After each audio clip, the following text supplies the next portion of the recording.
פרשת בו. בפרשת השבוע אנחנו נקרא על מצוות הקרבת קורבן פסח.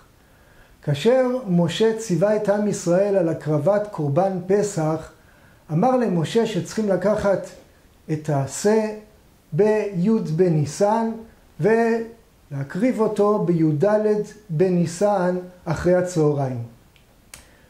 מפרשים המפרשים שכאשר משה ציווה את עם ישראל לקחת את קורבן הפסח, להקריב את קורבן פסח, קורבן פסח הוא העשה, והעשה הזה הוא היה האלוהים של המצרים. אמר להם משה לעם ישראל, אתם ודאי חוששים להקריב עכשיו את הכבש הזה שהוא אלוהי המצרים, שמא המצרים יפגעו בכם לרעה. ואולי תגידו, אנחנו נשחט אותו, אבל אולי נבשל אותו בסיר. כאשר מבשלים בסיר יש פחות ריח, והמצרים לא ירגישו שאנחנו מבשלים עכשיו את האלוהים שלהם.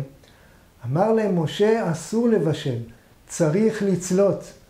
אמר להם משה, אולי תגידו, נצלה את הקורבן פסח, לא צלייה גמורה, נצלה אותו קצת.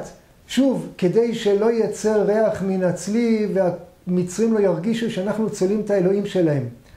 אמר להם משה, לא, צריכים לצלות אותו שיהיה ראוי לגמרי לאכילה. אמר להם משה, אולי תגידו ותבקשו לצלות את קורבן הפסח חתיכות חתיכות, וכך תצלו כל פעם חתיכה קטנה, וכשצולים חתיכה קטנה לא יוצא הרבה ריח, ואז המצרים לא ירגישו שאתם צולים את האלוהים שלהם. אמר להם משה, על ראשו, על קרבו ועל קרב, לא צולים את קורבן הפסח חתיכות חתיכות קטנות, אלא צולים אותו כשהוא שלם. מה המשמעות של המצווה הזו? אמר להם משה, אתם אמורים עכשיו לצאת ממצרים, לצאת לגאולה. עם שרוצה להיגאל צריך להוכיח שהוא בוטח בקדוש ברוך הוא ביטחון גמור, והוא לא מפחד לא מהמצרים ולא מהאויבים של עם ישראל.